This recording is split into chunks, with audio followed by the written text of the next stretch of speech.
Halo warga Posyandu Asoka, senang sekali kita bisa ketemu lagi nih di podcast kesehatan Posyandu Asoka. Podcast yang ngobrol santai tapi isinya penting banget buat keluarga kita semua. Di episode kali ini kita bakal bahas topik yang sering jadi bahan obrolan ibu-ibu. Kadang dibahas serius atau kadang malah bisik-bisik. Yap, KB alias keluarga berencana.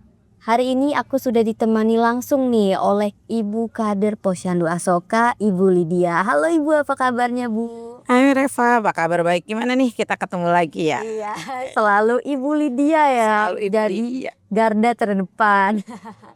Terima kasih ya Ibu sudah meluangkan waktunya. Oke, sama-sama. Oke Bu, kalau bicara soal KB di lingkungan Posyandu Asoka ini Bu, biasanya ibu-ibu itu lebih suka tanya langsung ke bidan atau justru lebih nyaman curhat dulu ke Ibu Lydia selaku kader Bu?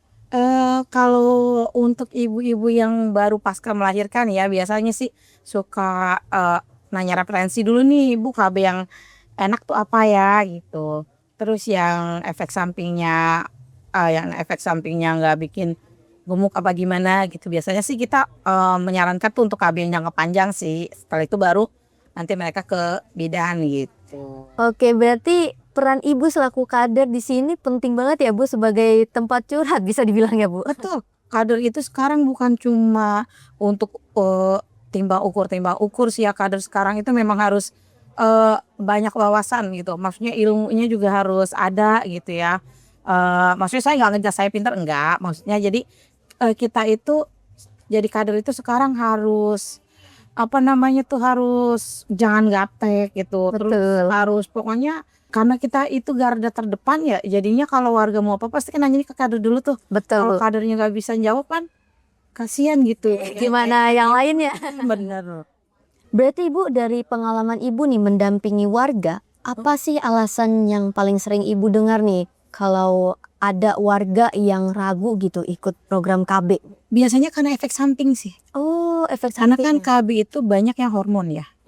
Nah, jadi biasa kan kadang ada yang efek sampingnya bikin badannya gemuk, terus ya mukanya flek atau segala macam gitu. Jadi yang bikin warga jarang mau ber-KB itu ya karena efek samping. Oh gitu Bu, jadi efek samping gemuk, jerawatan itu bukan mitos Bu? Bukan, itu memang efek samping dari KB yang KB hormon. Oh gitu. Tapi kalau ada nih Bu, mitos yang bilang kalau KB itu nggak bisa punya anak lagi, itu benar nggak sih Bu? Enggak lah, kan KB itu cuma untuk mencegah, bukan bukan untuk Stop ya Bu ya? anak, maksudnya bukan untuk di-stop punya anak gitu, tapi mencegah jarak kehamilan, jangan biar nggak terlalu dekat gitu. Kalau misalkan nih Bu, ada mitos-mitos seperti itu di lingkungan ini, bagaimana sih Bu cara Ibu meluruskan selaku kader Posyandu Asoka ini? Saya sih selalu bilang kayak gini aja sih, KB itu kan bukan untuk bikin kita nggak hamil lagi gitu, tapi untuk mencegah dan menjaga jarak kehamilan gitu. Jadinya nggak ada yang efek sampingnya bikin nggak bisa hamil lagi sih, kayaknya belum ada sih ya. Terkecuali gitu dia melakukan KB-nya yang sterilisasi, itu kemungkinan bisa nggak hamil lagi gitu. Oke, berarti memang untuk mitos-mitos seperti itu sudah terjawab, itu adalah hoax ya Bu ya? Ya betul, itu hoax banget itu. Jadi memang banyak ya Bu rasa takut dan salah paham nih khususnya untuk pengantin baru, pasangan muda. Nah itu gimana sih Bu cara Ibu melakukan pendekatan ke mereka supaya mereka tuh mau merencanakan jarak kelahiran anak Bu tanpa merasa kayak kita ini ikut campur urusan rumah tangga mereka? Jadi kalau kita sih pendekatan itu kan penting ya sama calon orang tua gitu ya, pasangan baru nikah gitu. Jadi kita tuh suka menyarankan kalau seandainya nanti setelah menikah terus langsung hamil gitu. Jadi kita menyarankan supaya langsung ber-KB supaya maksudnya biar bisa fokus dulu untuk ngurus anak yang satu gitu. Biar nggak terlalu karena kan kalau anaknya lahirnya berdekatan kan bisa bikin resiko stunting kan. Iya betul. Karena mentalnya belum siap punya anak banyak, tapi nggak KB gitu. Jadinya Ya. kan bisa jadi anak yang satu nggak keurus, fokus dengan anak yang satu gitu. Jadi kita sih menyarankan dia itu setelah mempunyai anak atau setelah melahirkan itu untuk ber-KB sih supaya itu jadi biar bisa fokus mengurus anak yang satu ini sampai maksudnya kita ngerasa oh ini anak udah bisa nih kalau kita Bisa mandiri gitu ya, Bu, mandiri ya. maksudnya jadi sampai orang tuanya rasa oh udah bisa gitu kan karena jarak kehamilan yang terlalu dekat terus terlalu banyak bisa menimbulkan risiko stunting gitu karena orang tua pasti nggak bakal fokus kalau ngurusin anaknya yang berdekatan dan banyak gitu. Berarti kalau masalah stunting berarti untuk mengarah ke gizi juga ya, Bu? Iya betul karena kan kalau anaknya jaraknya berdekatan yang satu masih memerlukan perhatian sedangkan dia sudah harus punya Tanggung jawab lain. harus ada anak lagi yang harus diurus. Iya, betul, Bu. Bisa jadi anak yang satu belum puas dengan perhatian dan kita belum bisa mengasih yang terbaik gitu untuk anak yang satu sudah ada yang satu lagi gitu kan. Jadi kan konsentrasi orang tuanya bisa terbagi gitu ya. Apalagi kalau seandainya anak yang pertamanya ini memang udah ada kayak gejala-gejala bakalan stunting nih gitu. Terus dia dengan punya adik lagi kan orang tua pasti lebih biasanya kan perhatiannya lebih gitu Ya, dibandingin prioritas lah ya, Bu, ya. dibandingin ke yang udah ada gitu. Ngomong-ngomong, Bu, banyak anak ya, Bu? Kan masih ada juga nih, Bu, yang beranggapan banyak anak banyak rezeki. Betul. Nah, sebagai kader Posyandu Asoka ini gimana sih, Bu, cara Ibu menyikapi dan meluruskan anggapan itu ke warga?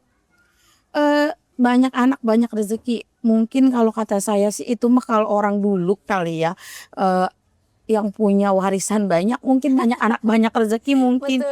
Kayak ekonomi itu sekarang kan sulit. Iya, betul, Bu. Jadi kalau kita bisa punya anak banyak, menjamin gak sih anak kita ke depannya untuk masalah pendidikannya?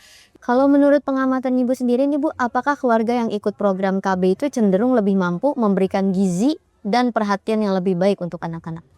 Kalau menurut saya sih bisa gitu kan orang tua yang ber-KB itu insya Allah dia terencana gitu jadinya sebelum dia punya anak lagi dia udah punya rencana ke depannya gimana gitu kayak gitu sih karena kebetulan saya pun KB ya keadaan anak yang jaraknya cuma lumayan jauh gitu ya dan alhamdulillah sih terjamin lah gitu maksudnya. Berarti memang dari Ibu Lydia sendiri sudah merasakan ya, Bu, kalau program KB itu lebih menjanjikan ya, Bu, ya, Iya untuk kualitas hidup. bener. Bukan cuman untuk di stunting tapi untuk ekonomi kita juga bisa mempersiapkan gitu. Untuk di wilayah Posyandu Asoka sendiri nih, Bu, apakah sudah banyak, Bu, suami yang mendukung istrinya untuk ber-KB atau bahkan suaminya ikut program KB juga? Kalau untuk ber-KB sih sudah lumayan banyak ya tapi kalau untuk suami yang ber-KB belum karena kan belum ada fasilitas kesehatan yang mengadakan KB untuk suami gitu ya karena kan mungkin sebagian udah ada gitu tapi kalau untuk kita di sini sih masih jarang dan mungkin kalau seandainya ada juga itu pasti biayanya mahal ya. Bu, ya, lebih mahal ya. Tapi pernah nggak sih, Bu, menghadapi kondisi di mana ibunya nih mau KB, Bu, tapi suaminya atau mertuanya gitu justru melarang? Ya ada pasti yang kayak gitu. Oh, enggak, Bu? Pro kontranya KB kayak gitu si istrinya kepengen KB tapi suami atau orang tuanya atau mertuanya ada yang larang mungkin karena tahu efek sampingnya gini-gini nih gitu atau enggak suaminya bilang ah jangan KB lah apa segala macam gitu kan. Kalau saya sih lebih selalu memotivasi si pihak perempuannya sih untuk ber-KB gitu. Kita ini kan perempuan itu harus punya kita itu bukan mesin produksi anak gitu. Kita harus ada keteguhan ya, Bu, ya? Iya bener jadi memang anak itu rezeki dari Allah ya cuman kan kalau seandainya kita punya anak banyak juga kapan waktu kalau kata anak zaman sekarang sih me time-nya kapan Betul. gitu kan. Me time ya, betul ya. Gitu kalau harus wah anak lagi gitu kan kapan me time-nya. Nah, Bu, untuk ibu-ibu yang baru melahirkan nih, Bu, dan masih bingung mau pakai KB apa ya? Dan apa sih saran dari Ibu selaku kader nih supaya mereka nggak salah pilih dan tetap nyaman?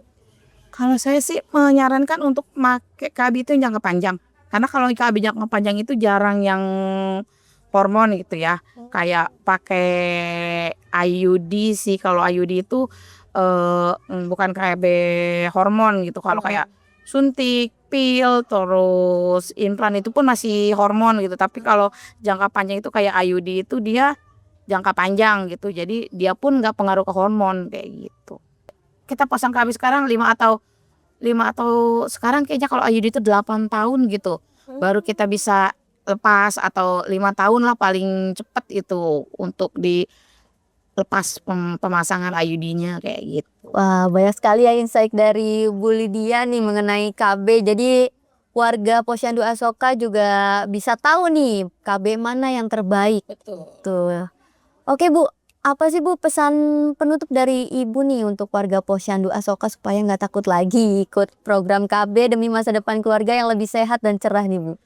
Pesan saya sih KB itu penting ya buat selain jaga jarak kehamilan, dia juga bisa buat mencegah stunting.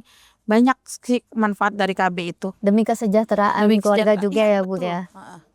Oke, kita akan lanjut lagi di episode podcast lainnya dengan topik yang lebih menarik dan penting untuk disimak warga nih. Kunjungi juga website posyanduasoka.com untuk informasi lainnya. Di sana warga Posyandu Asoka bisa melihat podcast kesehatan lainnya yang penting disimak agar pengetahuan kesehatan warga terjaga. Terima kasih banyak Bu Lydia atas ilmunya hari ini. Sama-sama. Semoga obrolan kita bermanfaat dan membuka wawasan warga Posyandu Asoka nih Bu. Buat warga Posyandu Asoka, jangan ragu datang ke Posyandu, tanya ke kader, dan konsultasi ke tenaga kesehatan. KB bukan soal membatasi, tapi merencanakan yang terbaik. Betul. Saya Reva pamit, sampai jumpa di podcast Posyandu Asoka berikutnya. Wassalamualaikum warahmatullahi wabarakatuh. Waalaikumsalam warahmatullahi wabarakatuh.